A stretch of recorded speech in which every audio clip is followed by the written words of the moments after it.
नमस्कार विद्यार्थियों, मैं हूं अमित ठाकुर और आज हम आपकी कक्षा 11 की इतिहास की पाठ्य पुस्तक के अंतिम पाठ पाथ्स टू मॉडर्नाइजेशन यानी आधुनिकीकरण के रास्ते पर अपनी चर्चा करने के लिए यहाँ पर उपस्थित हुए हैं।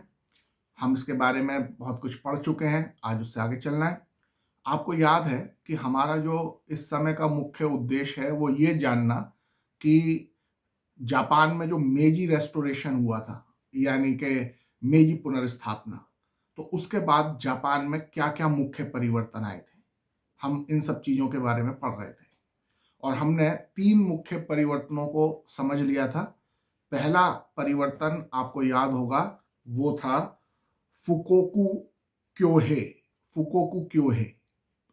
दूसरा मुख्य परिवर्तन था सम्राट व्यवस्था यानी एम्परर सिस्टम। और तीसरा मुख्य परिवर्तन था न्यू स्कूल सिस्टम, नई स्कूल प्रणाली। इन सब के बारे में हमने पिछली कक्षा में डिटेल में पढ़ा था।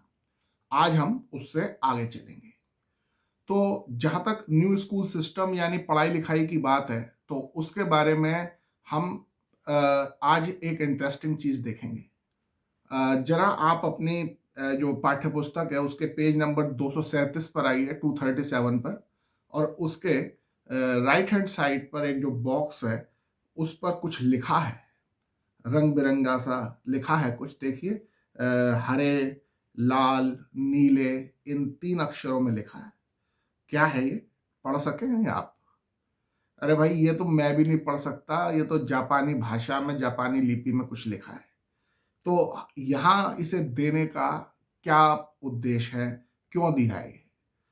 तो ये वास्तव में हमें ये दिखाने के लिए दिया है कि जब शिक्षा का प्रसार हो रहा था जापान में और उनकी भाषा के लिए लिखने के लिए लिपि चाहिए थी, स्क्रिप्ट चाहिए थी, तो इस तीन तरह की लिपियां जापानी भाषा के लिए प्रयोग होती थी। तीन तरह की स्क्रिप्ट्स जापानी भाषा के लिए प्रयोग होती थी।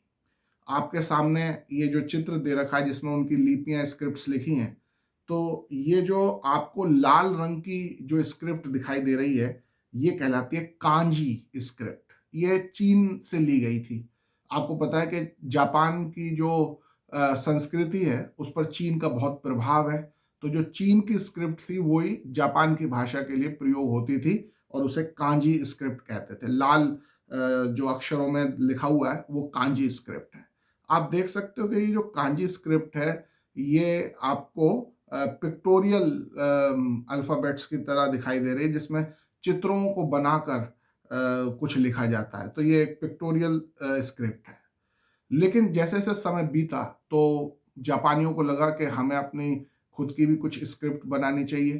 चीन की तो पिक्टोरियल स्क्रिप्ट थी, तो अब जापानियों ने जो अपनी खुद की स्क्रिप्ट, अपनी खुद का जो लिपि विकसित की, वो लिपि उन्होंने कैसी की? उन्होंने फोनेटिक अल्फ़ाबेट का प्रयोग किया या उसका विकास किया। तो जो उनकी फोनेटिक सिलेबरी थी यानी कि जो फोनेटिक अल्फ़ाबेट थे, वो दो तरह की उनकी लिपि उससे निकली। एक को कहलाती है कताकाना, जो आपको नीले रंग में जो लिखा हुआ दिखाई दे रहा है वो कताकाना स्क्रिप्ट है। और दूसरी कहलाती थी हीरागाना, जो आपको हरे रंग में जो लिखा हुआ दिखाई दे रहा है वो कहलाती है हीरागाना स्क्रिप्ट। तो इस तरह से तीन प्रमुख लिपियां जापान की भाषा के लिए प्रयोग होने लगी। और ये जो हरा हीरागाना जो है, जो हरे उसमें लिखी हुई है, ये नारी सुलभ यानी फेमिनिन स्क्रिप्ट थी। ज़्यादातर जापानी स्त्रियां इसी स्क्रिप्ट का प्रयोग करके लिखती थी। तो आपको पेज नंबर 237 पर एक बॉक्स दे रखा है, उसमें इन तीनों स्क्रिप्ट्स के बारे में डिटेल में बता रखा है। आप उस बॉक्स को जरूर पढ़ें। और एक जो खास बात जो हम यहाँ पर जिस पर जोर देना चाहते हैं वो ये कि जब जापानियों ने अपने लिए कताकाना और हिरागाना जैसी फोनेटिक अल्फ़ाबेट्स या फोनेटिक सिलेबरी का इस्तेमाल किया, तो इससे शिक्षा का तेजी से प्रसार हुआ। जो चीनी कांजी भाषा, कांजी स्क्रिप्ट थी, वो तो पिक्टोरियल थी, बड़ी मुश्किल थी लिखना। तो बस केवल पढ़े लिखे विद्वान लोगों का ही वो सीख पाते थे उसे और वो उसका प्रयोग कर पाते थे। लेकिन जब से फोनेटिक अल्फाबेट्स का इस्तेमाल होने लगा कातागाना और हिरागाना के रूप में, तो ऐसी स्थिति में फिर आम लोगों तक भी लिखना पढ़ना सुलभ हो गया और पढ़ाई लिखाई आम लोगों तक पहुंच गई, जिससे शिक्षा का और साक्षरता का तेजी से प्रसार हुआ। तो ये बात भी हमने अपने एजुकेशन वाली जो कल तक बात की थी उसमें जोड़ दी।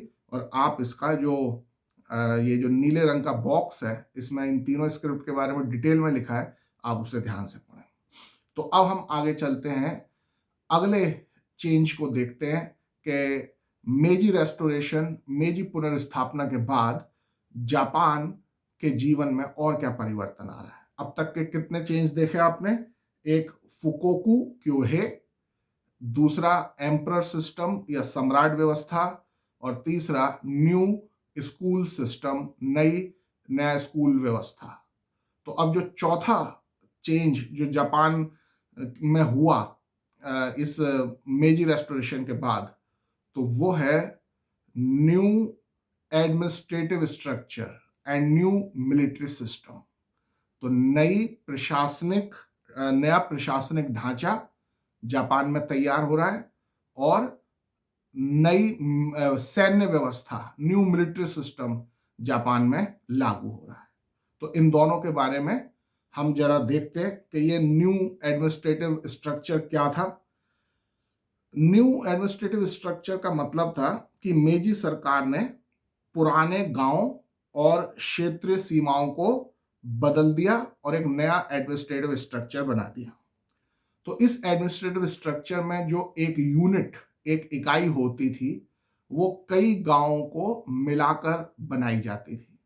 और इस एडमिनिस्ट्रेटिव यूनिट को तय करते समय इस बात का ध्यान रखा जाता था कि यहां से कम इतना टैक्स मिल जाए, कम से कम इतना रेवेन्यू मिल जाए कि उससे जो उस एडमिनिस्ट्रेटिव यूनिट का जो लोकल स्कूल है उसका खर्चा निकल आए, जो स्वास्थ्य सुविधा, स्वास्थ्य व्यवस्था उस एडमिनिस्ट्रेटिव यूनिट में करनी है, यानी जो वहां की डिस्पेंसरी या हॉस्पिटल होगा उसका खर्चा निकल आए, और साथ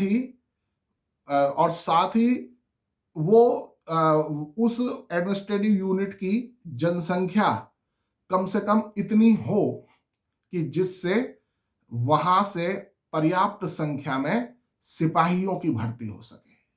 तो इन तीन बातों को ध्यान में रखकर नई एडमिनिस्ट्रेटिव यूनिट बनाई जाती थी। तो ये था हमारा न्यू एडमिनिस्ट्रेटिव स्ट्रक्चर। अब जरा न्यू मिलिट्री सिस्टम की बात कर लें, जो नई सैन्य व्यवस्था थी उसकी बात कर लें।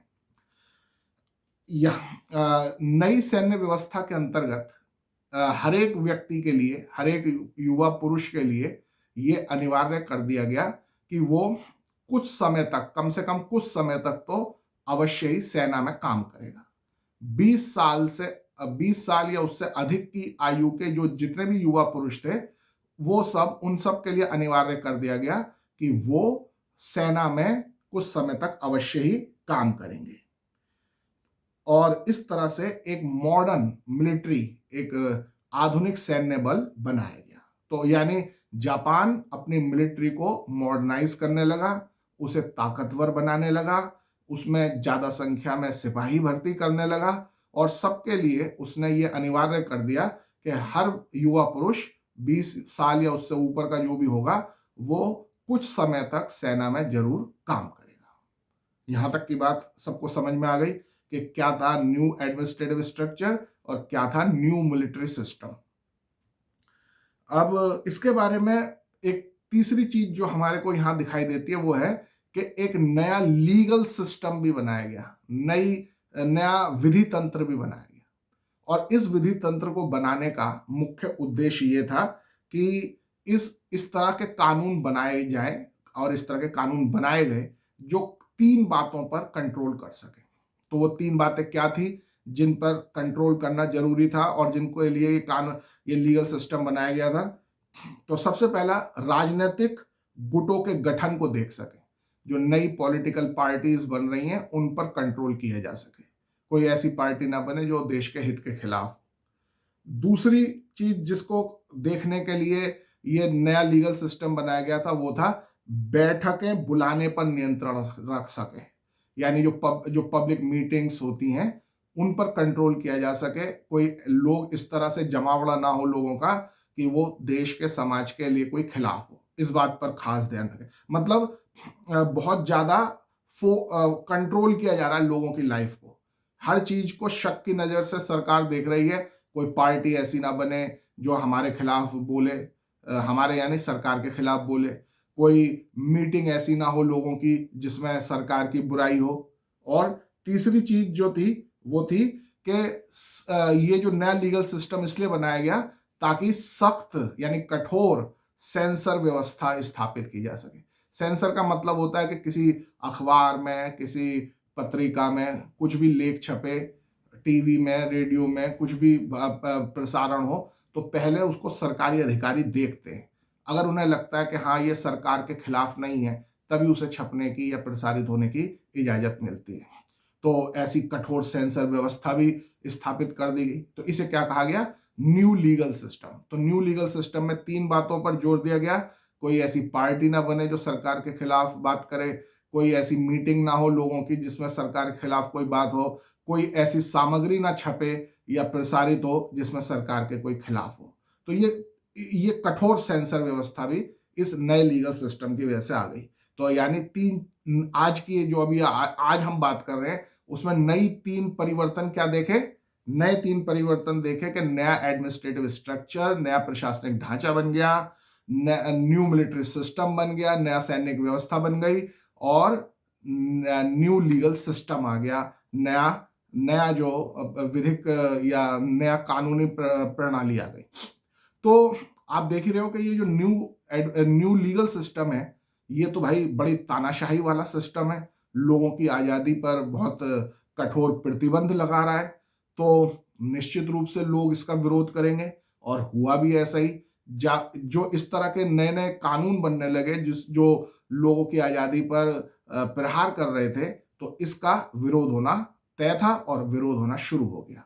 जापान के लोगों ने इन सब चीजों का, जो न्यू लीगल सिस्टम के अंतर्गत उनकी आजादी पर रोक लग रही थी, उसका विरोध करना शुरू कर दिया। अब हम यहां देखते हैं कि जापान की जो प्रशासनिक व्यवस्था है वो किस तरह से तानाशाही की ओर बढ़ रही है। सम्राट ने कहा, वैसे तो वहां पर एक चुनी हुई सरकार की व्यवस्था कर दी गई कि जनता अपनी सरकार चुनेगी, संसद बन गई जिसे डाइट कहते थे। जो जापान की संसद है, जापान की पार्लियामेंट है, उसे डाइट कहते हैं, तो वो भी बन गई। लेकिन मिलिट्री यानी सेना और ब्यूरोक्रेसी यानी जो बड़े अधिकारी होते हैं, इनके ऊपर चुनी हुई सरकार का, डाइट का कोई कंट्रोल नहीं था। मिलिट्री और ब्यूरोक्रेसी सीधे किंग, जो एम्परर था, उसके तरफ अकाउंटेबल थी, सीधे उसी के आदेशों से काम करती थी और चुनी हुई सरकार की कुछ बात नहीं सुनती थी। तो ये इस बात का संकेत है कि जापान में अब लोकतंत्र कहने का ही है, लेकिन एक तरह से जापान तानाशाही की ओर बढ़ रहा है, डिक्टेटरशिप की ओर बढ़ रहा है, कि जहां पर मिलिट्री अपने चुनी हुई सरकार की बात ना सुनती हो, अपनी मनमर्जी करती हो, तो वो देश तानाशाही की तरफ बढ़ता है। और जापान में ऐसा ही हो रहा था। वहां की जो मिलिट्री थी वो वो संविधान के नियंत्रण से बाहर थी। अब इसका मतलब जापान में एक साथ 2 विरोधाभासी बातें, पैराडॉक्सिकल सिचुएशन दिखाई दे रही थी। एक तरफ तो कह रहे थे कि भाई लोकतांत्रिक संविधान हमने लागू कर दिया, डेमोक्रेटिक कॉन्स्टिट्यूशन लागू कर दिया, जहां जनता की चुनी हुई सरकार काम करेगी। और दूसरी तरफ हम देख रहे हैं कि एक मॉडर्न आर्मी ऐसी तैयार हो रही है जो चुनी हुई सरकार की बात सुनती ही नहीं और अपनी मनमानी करती है, तो यानी डिक्टेटरशिप की तरफ बढ़ रहे हैं। तो ये दोनों एक दूसरे से उल्टी बातें थी। तो ये इस बात का संकेत है कि जापान के शासन प्रणाली डिक्टेटरशिप की तरफ बढ़ रही थी और ऐसे ही हुआ भी पूरी तरह से। फिर उसने आक्रामक रुख अपना लिया वहां की सेना ने। और सेना जो थी, और जो इस तरह से सेना को बढ़ावा देने का जो दूरगामी नतीजे हुए, सेना ने क्या किया, उसने कहा कि भाई हमें दूसरे और ज्यादा से ज्यादा इलाके जीतने हैं। तो उसने अपनी सरकार पर दबाव डाला कि वो आक्रामक विदेश नीति अपनाए। आक्रामक यानी एग्रेसिव फॉरेन पॉलिसी अपनाए। तो एग्रेसिव फॉरेन पॉलिसी क्या होती है, आक्रामक विदेश नीति क्या होती है, यानी दूसरे देशों के साथ लड़ाई झगड़े का संबंध रखे, दूसरे देशों पर कब्जा करने की, होस्टाइल रिलेशन उनके साथ रखे और दूसरे देशों पर कब्जा करने का हमेशा कोशिश करे, हमेशा लड़ने को तैयार रहे, दूसरों से युद्ध करने को तैयार रहे, उनके इलाकों को पर कब्जा करने के लिए तैयार रहे और ऐसी कोशिश करते रहे। और ये मिलिट्री के दबाव में वहां की सरकार को करना पड़ा। और इसी वजह से हम देखते हैं कि जापान का चीन और रूस दोनों से ही युद्ध हुआ, दोनों से ही उसकी लड़ाई हुई। और इन दोनों ही देशों को, इतने बड़े बड़े देश थे रूस और चीन, लेकिन जापान की आक्रामक मिलिट्री ने हरा दिया। तो एक तरह से जापान में बढ़ता हुआ मिलिटराइजेशन, जो सैन्यकरण हो रहा है, ये चिंता की बात है। और इसी बढ़ते हुए मिलिटराइजेशन की वजह से जापान द्वितीय विश्व युद्ध में जो है और प्रथम विश्व युद्ध में एक आक्रामक देश के तौर पर उभरेगा। और इसके अलावा हम देखते हैं कि जापान वैसे इकोनॉमिकली डेवलप करता रहा, आर्थिक विकास उसका तेजी से होता रहा और इससे उसकी मिलिट्री की ताकत भी बढ़ती चली गई। और उसकी एग्रेसिव फॉरेन पॉलिसी की वजह से अब जापान एक कॉलोनियल पावर बनता जा रहा था। कॉलोनियल पावर यानी औपनिवेशिक शक्ति। और औपनिवेशिक शक्ति का मतलब क्या होता है, ऐसा देश जो दूसरे देशों को गुलाम बनाकर उन पर राज करता है। जैसे ब्रिटेन था, उसने भारत सहित कितने सारों को अपना गुलाम बना रखा था ना, उन पर राज करता था, उनका शोषण करता था। तो ऐसा देश को कॉलोनियल पावर कहते हैं।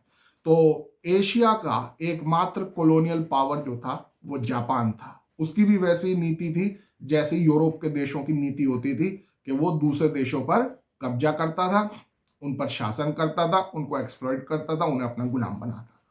तो इस तरह से जापान की एक एग्रेसिव और कॉलोनियल प्रवृत्ति वाली फॉरेन पॉलिसी बन गई और वो इस तरह से काम करने लगा। तो जब कोई देश ऐसा होता है जिसके यहाँ पर मिलिट्री अपने सिविल अधिकारियों की बात नहीं सुनती है, तो नेचुरल बात है कि वो उस देश में फिर लोकतंत्र का ज़्यादा सम्मान नहीं होता।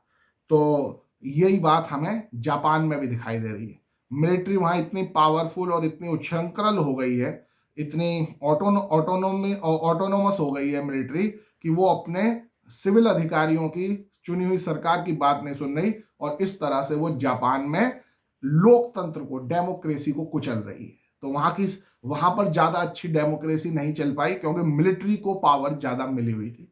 जैसे पाकिस्तान में भी तो हम ऐसे ही देखते हैं ना, पाकिस्तान में मिलिट्री पावर ज्यादा है तो वहां की अच्छी डेमोक्रेसी नहीं चलती, ऐसा ही जापान में हो रहा था।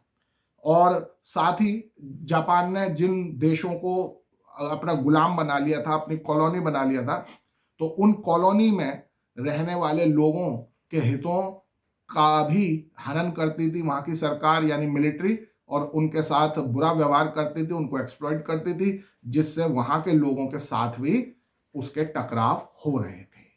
तो ये सब बातें हमने देखी कि भाई किस तरह से मेजी रेस्टोरेशन के बाद जापान का जीवन बदल रहा है। तो मैं एक बार जल्दी से आपको रिकैप करा देता हूं कि मेजी रेस्टोरेशन के बाद क्या क्या परिवर्तन आए।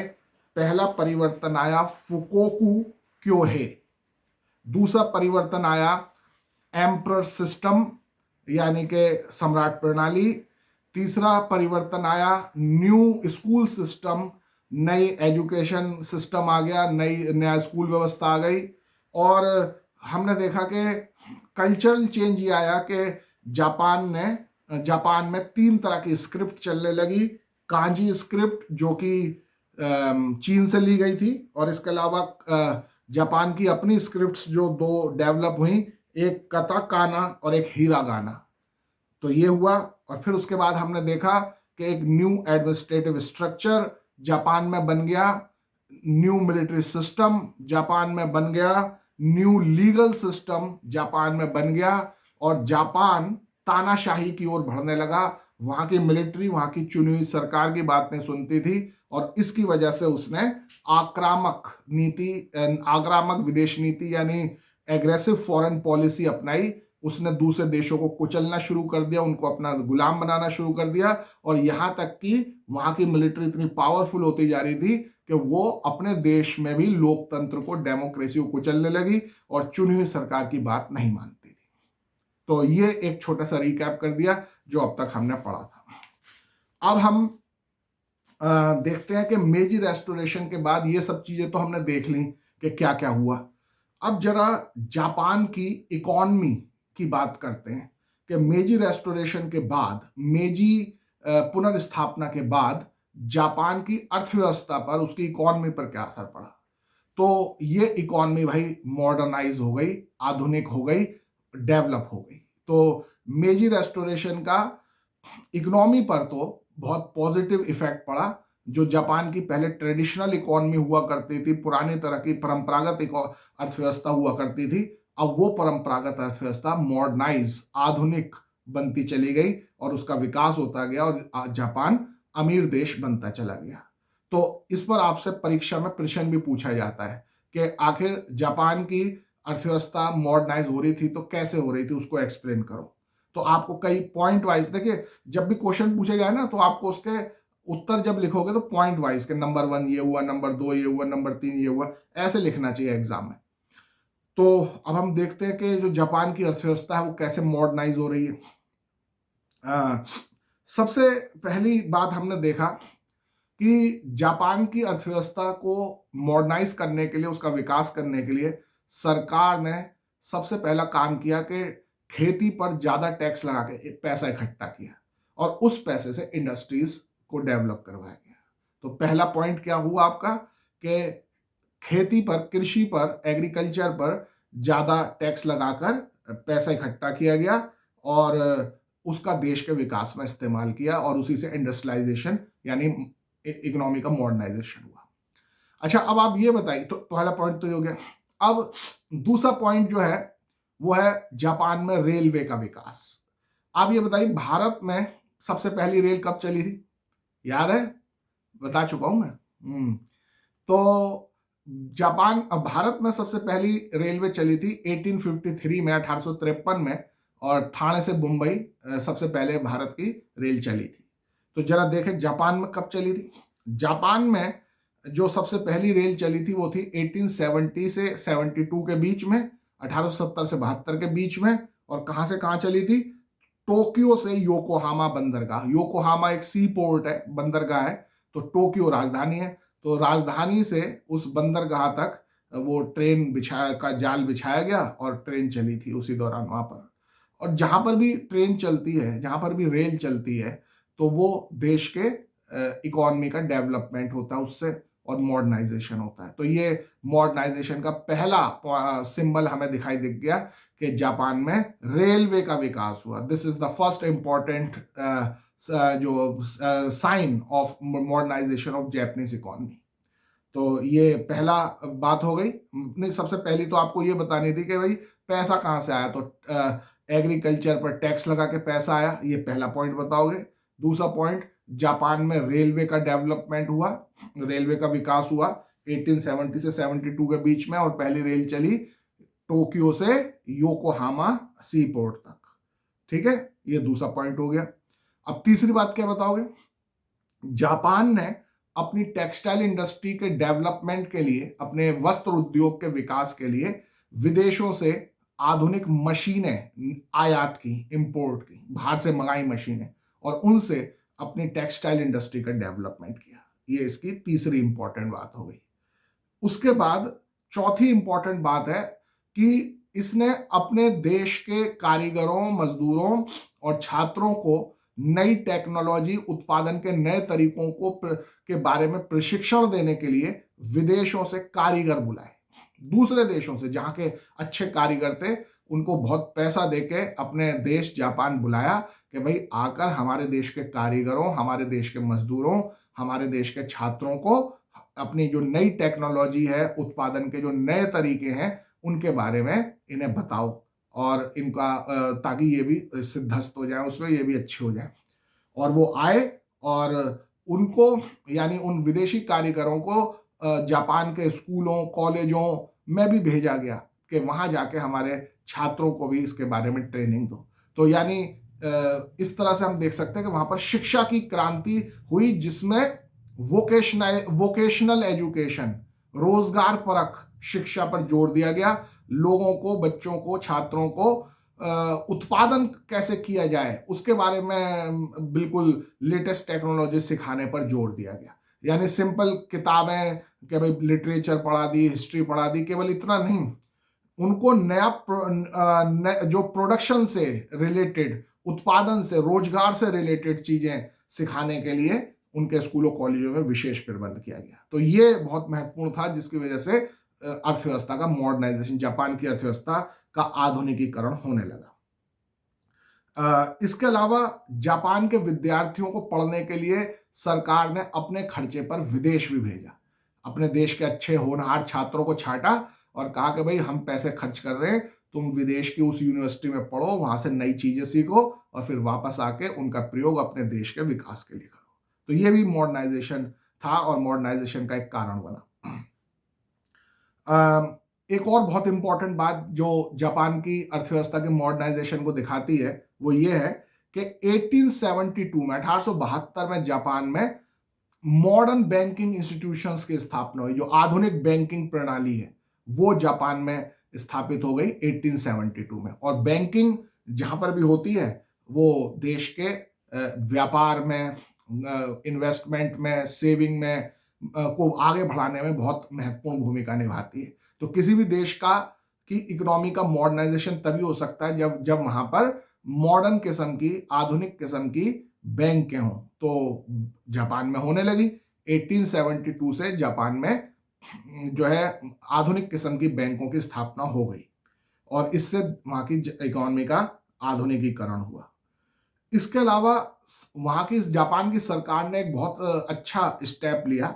उसने अपने देश की बड़ी बड़ी कंपनियों को सब्सिडी दी, आर्थिक सहायता दी, उनको टैक्स में छूट दी ताकि वो और ज्यादा बड़ी बनकर देश के विकास में योगदान दे सके। अब हमारे देश में क्या होता है कि विपक्षी कैसे चीखते हैं कि अंबानी अडानी को सरकार ने ये दे दिया और ये कर दिया, वो कर दिया। तो ये जो कंपनियां होती हैं ये कोई हमारे देश की दुश्मन थोड़े ही हैं। अगर ये डेवलप होंगी तो हमारे देश का ही विकास होगा। ये जापान पहचानता है इस बात को। तो उसकी सरकार ने आगे बढ़कर अपने देश की बड़ी बड़ी कंपनियों, जैसे मैं दो कंपनियों के नाम बता रहा हूं, मित्सुबिशी और सुमितोमो, इन बड़ी बड़ी कंपनियों को टैक्स में छूट दी, उनको सब्सिडी दी, जिससे ये कंपनियां और बढ़ गईं और ज्यादा विशाल हो गईं और इनका कारोबार और ज्यादा बढ़ गया। तो उससे उनके जापान का ही इकोनॉमी का मॉडर्नाइजेशन हुआ। क्या मॉडर्नाइजेशन हुआ? इन दोनों कंपनियों ने जापान के में जो शिपिंग जो सेक्टर था उसका बहुत विकास किया और अब जापान को अपना माल दूसरे देशों में भेजने या दूसरे देशों से माल मंगाने के लिए अब दूसरे विदेशी देशों के जहाजों की पर निर्भर नहीं रहना पड़ता था। उसकी अपने देश की कंपनियों ने अपने बड़े बड़े जहाज बना लिए। तो जिससे जो जापान है वो शिपिंग में आत्मनिर्भर हो गया, उसे दूसरे देशों पर निर्भर नहीं रहना पड़ा। इससे उसकी इकोनॉमी का मॉडर्नाइजेशन हुआ। तो ये भी एक मॉडर्नाइजेशन का पॉइंट है। आप लिखते इस बातों को लिखेंगे। और एक वहां पर, इस पर भी एग्जाम में कई बार अलग से क्वेश्चन आ जाता है। तो एक वहां पर होती है जायबात्सु। जायबात्सु क्या होती है? बड़ी व्यापारिक संस्थाएं होती हैं, जापान की खास तरह की व्यापारिक संस्थाएं हैं जायबात्सु, जिन पर विशिष्ट परिवारों का नियंत्रण होता है। तो इनको भी आगे बढ़ने का मौका दिया गया। इनका भी, ये भी मॉडर्नाइजेशन का एक प्रतीक है। और इन जायबात्सु का प्रभुत्व तो सेकेंड वर्ल्ड वॉर तक, दूसरे विश्व युद्ध तक जापान की अर्थव्यवस्था पे बना रहा। तो आप देख सकते हो कि ये सारे काम हुए जापान की अर्थव्यवस्था को मॉडर्नाइज करने के लिए। अब अर्थव्यवस्था का मॉडर्नाइजेशन तब तक पूरा नहीं हो सकता जब तक कि हम उसके डेमोग्राफिक कैरेक्टर की तरफ ना देखें कि वहां की जनसंख्या पर इन सब चीजों का क्या असर पड़ रहा है। तो जब तक जब तक इसमें परिवर्तन, सकारात्मक परिवर्तन नहीं होता, तब तक हम नहीं मान सकते कि वहां मॉडर्नाइजेशन हो रहा है। तो देखते हैं जापान में क्या हो रहा है।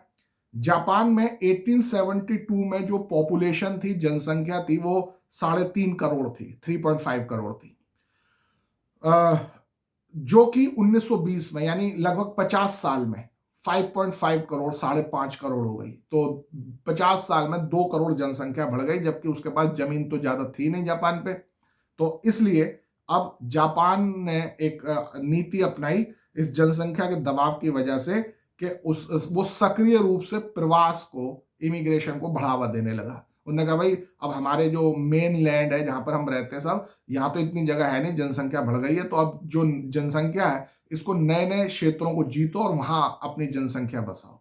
इसमें सबसे पहले तो जो जापान का उत्तरी टापू है होकाइदो, वहां पर जनसंख्या जो हमारे मुख्य शहरों में थी वहां से हटा के वहां पर भेजी गई कि तुम वहां रहो। होकाइदो टापू वैसे खाली पड़ा रहता था, वहां पर जो एक वहां के नेटिव लोग जो थे, आइनू लोग रहते थे, तो उनके क्षेत्रों को छीनकर जापान के लोगों को वहां बसाया गया होकाइदो द्वीप में।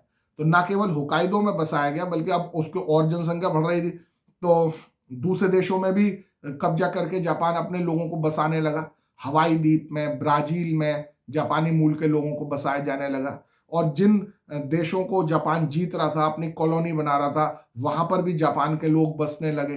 तो ये भी अर्थव्यवस्था के मॉडर्नाइजेशन के अंतर्गत आपको लिखना है कि इस तरह से एक सक्रिय प्रवास नीति, एक एक्टिव इमिग्रेशन पॉलिसी अपनाई गई जापान के द्वारा और अपनी जनसंख्या को वो नए नए क्षेत्रों में बसाने लगा। और इस तरह से जनसंख्या का न केवल वृद्धि हुई बल्कि उसका अनेक नए क्षेत्रों में विस्तार भी हुआ। तो ये भी मॉडर्नाइजेशन में लिखना है।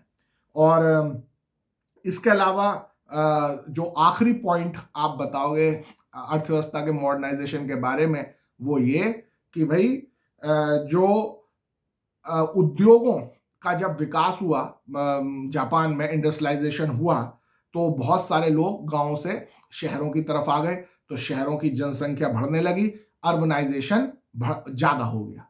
किसी भी देश के विकास का पैमाना जो है, किसी भी इकोनॉमी के मॉडर्नाइजेशन का जो एक पैमाना जो है वो ये है कि वहां कितना अर्बनाइजेशन है, वहां कितना शहरीकरण है, कितने लोग शहरों में रहते हैं। तो इसका एक हम छोटा सा आंकड़ा देखते हैं। 1925 में 1925 में जापान के शहरों में वहां की जनसंख्या के 21% लोग रहते थे। 21% लोग शहरों में रहते थे। कब? 1925 में। और 10 साल बाद यानी 1935 में शहरों में रहने वाली जनसंख्या का परसेंटेज बढ़ के 32% हो गया। 21 से 21 से 32 हो गया, 21 से 32 हो गया। तो यानी कि काफी बड़ी मात्रा में शहरीकरण हो गया, काफी बड़ी मात्रा में जनसंख्या शहरों में रहने लगी। तो ये जापान की इकोनॉमी के मॉडर्नाइजेशन का संकेत है। तो आप जब मॉडर्नाइजेशन के बारे में लिख रहे हो कि जापान की अर्थव्यवस्था का मॉडर्नाइजेशन हो रहा है, उसका जो है आधुनिकीकरण हो रहा है, तो आप इस बात को भी लिखोगे कि वहां पर अर्बनाइजेशन में वृद्धि हुई। जहां 1925 में केवल 21% लोग शहरों में रहते थे, वहीं 1935 में 10 साल बाद वहां पर 32% लोग शहरों में रहने लगे। तो इस बढ़ता हुआ अर्बनाइजेशन, ये बढ़ता हुआ शहरीकरण जापान की अर्थव्यवस्था के आधुनिकीकरण, मॉडर्नाइजेशन की ओर संकेत कर रहा है। तो इस तरह से आपको ये सारी बातें बतानी है कि जापान की अर्थव्यवस्था का मॉडर्नाइजेशन कैसे हुआ, क्या हुआ। और इस पर सेपरेट क्वेश्चन आता है कि जापान की अर्थव्यवस्था के आधुनिकीकरण के बारे में बताइए। तो आपको यही सारी बातें पॉइंट वाइज करके लिखनी है। तो आज हम इसके बारे में इतना ही करते हैं। इसके अगले खंडों के बारे में अगले वीडियो में चर्चा करेंगे। और सब अच्छे ढंग से जो आज हमने पढ़ा है उसको अपनी किताब में एक बार दोबारा पढ़ो और फिर इसके प्रश्न जो मैं भेजूंगा वो आपको करने। तो अब मिलेंगे अगले वीडियो में, तब तक के लिए सभी को नमस्कार।